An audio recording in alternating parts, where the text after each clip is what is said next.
welcome to Journey in the Prophetic. This is episode 5. And we just want to invite you right now. If you're watching this live, would you please share this right now with your friends? Help broaden our audience right now. Mm-hmm. We have a very, very special guest, Lindsay Coil, with us. Mm-hmm. And some of you guys may have heard already. I just repeat this. This show is about people's journey into the prophetic. Yep. And it's so amazing. And just we get to invite our great friends on this show and get to hear their hearts, how the prophetic is transforming the world around them. Mm-hmm. And I met Lindsay in October. My brother is a revival pastor here at Bethel Church. We're actually filming right now live at Bethel Church in Redding, California. And on the way up here, I'm driving with my brother Jordan. And I was just asking the Lord, just how do you want to minister to people, especially the revival groups that we were going to speaking at. And I saw the name Lindsay. Actually, I got it right here. That is so funny. I want to pull this up because this is so fun. I love when the Lord does this. And let's see, where is it at? Right there, October 25th. Oh my gosh. Here we go, October 25th. Lindsay with a coil. I saw like a spring. Oh my gosh. And so, so anyhow, this is Lindsay Coil. The students were like, oh, you got to meet Lindsay Coil. So we met. She gave me a word that just rocked me. And I've just been following her journey ever since. Yeah. And it's just been amazing. I love how the Lord, just how you partner with the Lord. And I don't want to step forward, but we're going to talk about this. But those who are watching right now, can you just introduce yourself? Yes. What you do here, who you are, and just a little bit about your story. Okay. Well, I was born and raised in the Philippines. I'm actually going there in a couple days, taking a team, 57 students from BSSM, and just really spreading the kingdom. I'm so excited. But I was born and raised there, and then my husband actually was a missionary there for 5 years, and that's how we met. Wow. So we met, long story short, we met there, got married there, and then we were led to move back to the U.S. Wow. And so now I've been in Redding for almost about 10 years, and then 9 years of that, almost 9 years working for the church. 5 of those years actually working for Eric Johnson. And now this is my 4th year as a revival group pastor. So I love it here, not a lot of traffic. So as a revival group pastor, yes. Kind of what do you do with that? What is that here? Revival group pastor is, we work in the Bethel School of Supernatural Ministry. So Bethel Church has a school, and we have about 1,300 first-year students alone. And so with that big of an amount of students, we have what we call revival groups. So the revival groups they all have a pastor, and so that's a part of my job, where I get to pastor and lead people. We probably have about 65 to 70 students each, and then on top of that, we have about third-year students who help us run the group. So whatever it is needed throughout the year, some of us, like some pastors, they just don't do the groups. Like some of us actually also get to teach certain things. Like I've been teaching on the I teach about a basic training on prophetic. I also do some advanced stuff, and so there are many other factors, also things that we do. So we get to have fun in our jobs, even though it gets really full. The reward of just looking at the students' lives, like after being with them for 9 months, it's a quite different experience. It's like there's some really go through hard times with them, and then you go to the end and you're like, wow, look at what the Lord has done. Wow. I love that. See the fruit. Yeah, I love it. So our show gives a glimpse into our friend's journey into the prophetic. Could you share how your journey started into prophetic? How it was first activated, and where you're now in that journey? Wow. So I'm gonna try to put it in a shorter amount, but I would probably, the most significant thing for me is that I started really with desiring to have this intimacy and friendship with God. That's probably a lot of people ask me hey, did you pray for the gift? And I want to just and you do want to pray for the gift. You ask for the gift, you receive it. There's all kinds of teachings about that, but I tell them no, I don't remember praying for the gift. But I do remember praying for hunger. I said God, if I can just stay hungry for you for the rest of my life and not lose sight of what's important, that I think that's what what would make Wow. me a great daughter and all that Wow. stuff. So that's how it started for me. And so in that scenario, like, I came across Exodus 33 verse 11, and it says there, and God spoke to Moses face to face like a friend. So I admire Moses a lot, and I'm thinking, oh my gosh, even how amazing he was and all the stuff that he did. Yeah. His friendship with the Lord was the key, I felt like. So that verse propelled me into this journey of what does it look like for me to have friendship and intimacy with the Lord. That's when it started. And the second portion of the verse is what propelled me to see like what type of ministry or what type of ministry or what type of when people, when you die, what people say about you. That was what the second portion was, when it says, and Joshua the son of Nun stayed even after Moses left. So I said, oh my gosh, like, I want to be known as this woman who is intimate and friends with God, and yet have this ability to inspire the next generation to actually hunger for God himself. Because Joshua didn't stay because Bill Johnson was there. Joshua stayed because of the presence of God. And I said, God, if I can just do that, I would have made it, probably, And so that's when it all started. And most of my journey in the prophetic started with intercession, really. Oh, wow. So, come on. It was around that time where God began to show me what it would look like to be my friend. So he would begin to tell me information about my friends. Like, let's say, let's say Jeremy is like, oh, Jeremy, this is his needs. And he would tell me, it's like, I want you to pray over him. But I wouldn't. Wow. This is the thing. I wouldn't get to tell him. Wow. I would just go to my prayer closet and I would intercede and pray and stand in the gap.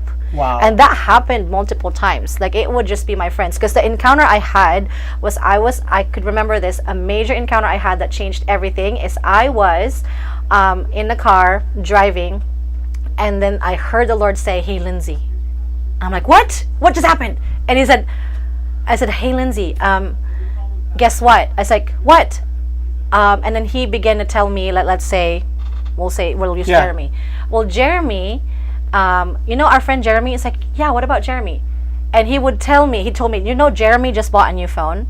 And he told me what the phone was, where he bought it, who he was with, details, word of knowledge, right? Wow. And I said, oh my gosh, like, do you want me to call Jeremy right now and tell him, like, he's going to get so rocked and I can pray for him and prophesy over him? And he said, no. I'm like, what? Then why did you tell me? And then he said, you asked me what it was like to be my friend. Wow. So that's the journey. It all started, and it transitioned into God telling me about people who I don't know. That was the hardest part for me to transition, because when you're friends with somebody, you have emotional investment, so you know how to pray for them. But when he started telling me about stuff about people who I didn't know, I was like, this is so hard. And then one time I remember one of the first people he asked me to pray for that I didn't know was like, I have a friend in China, and he told me her name, her husband's name, and her kids, and he told me what the need was. And I said, God, it's so hard for me to pray. I don't know her. And then he told me, he said, Lindsay, I could never forget this. Lindsay, it's okay, they're my friends. Wow. So I cried and I said, God, if they're your friends, then they're my friends too. So that's when it all started. Wow. And it was like a few years after that when he told me that I was going to start doing it in a public setting, which I resisted pretty much, because I said, I don't want to be a puppet. I get it. What I don't want to happen is, if I start doing this, I don't want to just put on a show. Like, I actually want lives transformed. And I said, God, if the fruit of my life and ministry would be that, then I will continue doing this. Wow. So in other words, this is what I'm hearing, is you really got prepared in the quiet place for the marketplace. Yeah. And it was out of that flow of just the secret times, the quiet place really prepared you for what we call the marketplace or a platform to be able to just this friend that you met in the quiet place, to be able to show the world this friend. Yeah. I love it. That's probably like one of the key things. And I said, like, and I tell people this all the time, prophetic people, it's like, the stage is not your destination, it's people. So if it allows you to influence people when you're on the stage, then great. But it shouldn't be just the destination for you. Like, you should be able to still minister to people wherever they're at. Come on. So I love it. that's a little bit of my journey. So next question. Okay. One of the things that I love, I've watched your journey when you share words of knowledge or give a prophetic word, is your ability to make a heart connection with those you minister to. I know you touched about it a little bit. Yeah. Rather than it just being a time of ministry where, many times, the prophetic can just be a time of ministry and it just stops there. Yeah. And God can do some amazing things out of there. But what I love about it is, I've seen this with, and you're starting to see it more, is that you're having a shared life experience with them, with Christ. Yeah. And I love that. It's not just a ministry. It's not just, here's the word of knowledge, next person. It's like you're bringing this encounter of a shared life experience, heart connection. Yeah. How did that come about for you? Yeah. And you may have answered it a little bit already, but what are some keys you can maybe pass on to those who are watching right now that, have a heart for words of knowledge, have a heart for the prophetic, that want to be able to reach people, reach family members, reach co-workers? Can you share and talk about that? Yeah, probably the biggest thing for me is that, everybody has this heart to be significant, right? And it is expressed in every area of your life. Whatever I tell people, hey, if you're an artist, your significance can be expressed through your music, to your this and this and that. And it's for me, my significance is tied to people. So it's not even tied to when people ask me how many times did you preach yesterday, this year. That's good. I can't even pinpoint or remember. Wow. But if you ask me hey, can you tell me stories about people who have been transformed by the prophetic, I would probably tell you stories and I would be crying, because that's where my significance is tied. And I've noticed that is when I am talking to the Lord, because when I begin to ask him what is your heart, because when I tell people hey, the prophetic really is revealing his heart, his love and his heart for people, because it's in 1 Corinthians 14:1. It says, pursue love, earnestly desire spiritual gifts, especially you may prophesy. God wants us to earnestly desire the gift, no question. And he says, especially you may prophesy. Why did he say that? Well, in my own interaction with the Lord, it's because prophecy is what reveals his heart for people, and it's always tied to people. But here the foundation is love, so you can get that your foundation and motivation has to be love for it to have a heart connection, because you are now in the middle. It's you are being a voice that could translate Lord to people. So, but if you don't have a grid for how God loves his people, even just a little bit, a glimpse of it, that's why I tell students, we have to know people by the Spirit, because sometimes if we don't, we see what's in front of us and we lose sight of the image and likeness of God that's being placed on people, that when God created them. And so whenever I get up there, it almost feels like when I call somebody out, through a word of knowledge, and God highlights them, it almost I get a tunnel vision of a shared experience of, sometimes the Lord would reveal to me what it took for them to get here. The price that they paid to be in this conference, or the stuff this one guy that I prophesied over in prophetic conference, God gave me a glimpse, not even the fullness of it, just a glimpse of the price that he paid, his wife paid, and the church paid for him to get here, to get to a conference. That's why whenever I'm in a conference, I'm these are not just statistics. So the second thing I do is I don't consider people a statistic. I consider them as individuals. So, but because when you see a statistic and a testimony, then that's what it's going to look like. But if you see a person, then you get to connect with them. So those are a few of those. Now that was the encounter. I think I remember this. This is what I was talking about earlier. I was actually watching the video that Chris Valentin posted. I believe it was Fremont. Was it Fremont or something? You got? Yes.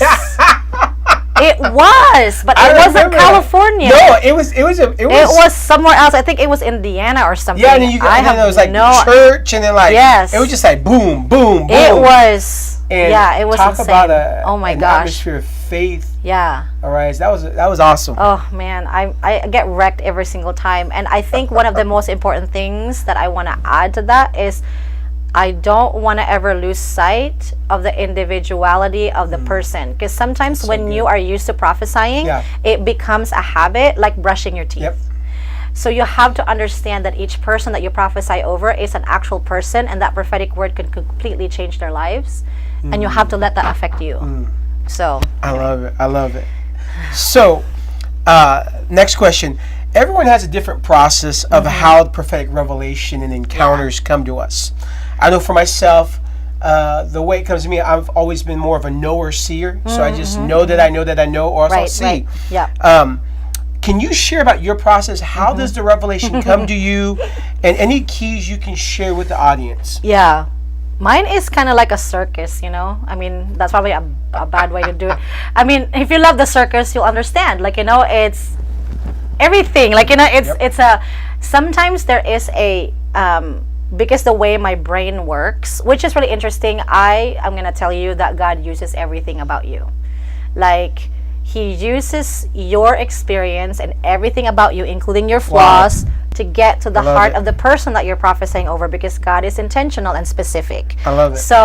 So I liken my experience as like this sometimes, is that I think maybe Chris might have mentioned this before, but I'm gonna steal it. So so this is what happens, you know, like if somebody is like, if a group of scientists is like, we're gonna shoot a rocket to the moon. The first thing they don't do is to actually shoot the rocket straight to the moon. They figure out like all the elements in between, because they understand that there's things that happen, gravity, you know, atmosphere stuff, and so they make calculations and they say, oh, it would be great if we did this, because if we shoot here, it'll eventually get there. That's how the Lord uses us. Wow, I like that. That He uses all of your experiences, your knowledge, and everything to get to the heart of that person. So it's never just really an accident that you're prophesying over that person. That's like good. God can be really intentional with that. So my process now is that, number one, sometimes the Lord reminds me of somebody. So this will actually like you know, like change your perspective of a word of knowledge, because what's been modeled so far, like what we've seen, you know, somebody getting dates and everything, but this is something that not a lot of people understand. That let's say like when the Lord drops like my dad, like oh my gosh, why am I thinking about my dad? And then, or like when you say like, that person reminds me so much of my sister. They don't look alike at all, but she reminds me of my sister. That is actually a word of knowledge. Because when I press in further, I said, okay, God, what is it about my sister that could apply to this person? That's why sometimes I call out names that I actually know. So the one that I did in Open Heavens, the couple and their 5 sons, those are names of people that I actually know. What people don't know about that story is that the couple that I called out, I have not met them yet. I've heard stories about them, but I have not met them in person. But it was Scott and Emily. And the reason I still remember is because I actually know a Scott and Emily who are married. Wow. An actual married couple. And then their 5 sons are 5 names of people that I know. So I can still name them right now. Jonathan, Michael, Matthew, Timothy, and there was another... there was 5 of them. So Jonathan, Michael, Matthew, Daniel. Wow. So those 5 names, even though those names I got in a dream as a word of knowledge, so when you dream, that could also be it. That's so good. But they were names of people who I know. So some of my process is like that, one of that. So that could be a tip for you. That's so good. And another process that I have is that, obviously what I said, I dream about it. So don't neglect your dreams. There's something about your dreams. And the third one that I can explain a little bit is that sometimes I see a movie scene and I just begin to describe what's happening. Wow. So sometimes people are seers, so you see, and sometimes, kid you not, I smell stuff. It's not the most common thing, but remember, like, because God uses your sense of smell. So whether you smell it in the natural or you think of a smell, that becomes a word of knowledge. I've seen it happen before. So those are some of the things that maybe some of you are like, oh my gosh, I have no idea that God could use that or do that. So whenever I get and the common one is like whenever I'm in a different country, I sometimes see it written on a paper, and because I can't pronounce it, I can spell it, and so I just write it as it is. And then if it's from a different country with a different pronunciation, I ask the translator to say it. Wow. So that's why you can't limit yourself, because even the most random thing could become one. And people have to understand, word of knowledge is not like wow, like no. The word of knowledge is the doorway, so the prophetic can go in. So it stimulates faith, and it really breaks. It's a breaker, It's a breaker gift, where even the most, like unbelieving person can open up their hearts to Jesus. So anyway, those are some love it. You know what, I caught something you do though too. That is just a good point. Is once again, it's all about a relationship with a friend. Yes. Yeah. And so you said earlier, and I love this. I've seen this with you. I've seen this with others who operate in word of, even myself. Is like what I tell people. One of the quickest ways to grow in the word of knowledge is learning how to ask God questions. Yes. It's that relate, because you said like, so you'll get one thing and you're like, okay, Lord, what you're asking. It's like sometimes we stop at discernment of just saying, and we give it, and it doesn't have its full effect, like a cluster bomb, we're just boom, boom, boom, boom. But you begin to ask questions, and it's this whole discovery journey. That's key to that one, like, because that's why some people say like, oh, this is what I'm sensing, and I don't know exactly what this means, but I'm gonna give it anyway. Well, there's that portion right there. Like, hey, you can be that way for a certain amount of time in your life, but there has to come a point where you need to go past that and actually ask God the question. Because in the beginning stages of me walking this out, I would get it right, and I would forget to prophesy. Because I'm like, oh my gosh, really? Did I just get your birthday? And you're like, right? That's amazing. Bless you. Wow. And I just don't know what to say after. And sometimes we all experience that. And so there are two questions that I actually ask myself if I'm in that position. Number one, a very simple one, is that like when you're in that position and you got the word and you're like, oh my gosh, what do I do next? So the first question, the really simple question I ask myself is, what does God want to say to that person? And you give yourself 30 seconds to hear from the Lord, and then you say it. The second question, if you want to go deeper in that moment, is you ask the Lord, what is your heart for this person? And sometimes God will speak to you in many different ways. He'll show you a color or whatever. He shows me scriptures. So I get to speak the word of God over the person. And so that was in the beginning stages. But if you want to grow, this is what I started doing. So when I started getting dates, names, and locations, I would go from there and I would go to the Lord and say, God, why did you highlight the birthday? What does the birthday mean or represent? And so I started asking him that. So the next time I would get one, I would pull from that relationship with the Lord experience of what he told me and bring it into this person. So anyway, just like a simple I love that. These, hey, I'm given a secret. This is so good. I'm telling you, this is an activation video right now. I love it. So my next question out of this, what are some core values or life statements that you live by, either for your life or just for the prophetic? Like I know there's core values that we carry, whether they're some core values that help stir you up, or some core, like one of the things I do, like a core value, I do not prophesy over people when I'm tired. Yes, because really I just it's harder for me to hear. So like sometimes you can just meet people like, no, can you? I'm like, I'm tired. I'm sorry. I just right now. For me, I know it's different for everybody, but just whether there's some positive core values or some core values that are boundaries for you. Yeah, boundaries. That's really good because when, like, obviously I get really pulled from each side. And I could feel everybody, because I'm also a feeler, so I feel everybody when I pass people. Come on. Yeah, like I just feel the atmosphere. But that's another teaching. Like, I've learned how to navigate that. You can be really normal as a feeler, like I tell you. So, but that's good. Have you thought about writing a book on that? I I'm thinking about it. Because that's future. That is really good. Yeah. I know, because we know a lot of feelers. Yeah. And there's not too many resources out there. Yeah, that's true. That'd be good. It's an idea. I know, because people are like, how do you navigate the atmosphere? I'm like, yeah, there's an explanation. Highly prophetic, and you get all these. I know my wife, she's a feeler, highly prophetic, and she's and then it was interesting because one season in my life, a whole month. I'm like I said, I'm a knower seer, and it was in 2015, the month of December, something shifted. Wow! And everywhere I go, I felt people's just stuff. Yeah. And it was so crazy. I thought I was losing my mind. Yep. And then the Lord said, Number one, I'm allowing you to feel what your wife's going through. So you can have an understanding on how to work with her. It changed everything for me. It was amazing. I still feel stuff, but not to the intensity I felt there. So I get it now. I understand, and that'd be good. So sorry, I didn't want to. It's a really good topic, because obviously, there's a lot of things that you can touch on. But what was that? Core values. Core values. Yes. I have not developed a whole lot. I don't think, I don't know if I'm very good at it because I'm so passionate about people. But when I say this, I am not the expert of it. I just want to make it clear because I'm obviously still learning as well. But one of the core values is that when people ask me sometimes, how do you balance family and work, family and ministry? And I tell them I don't balance it.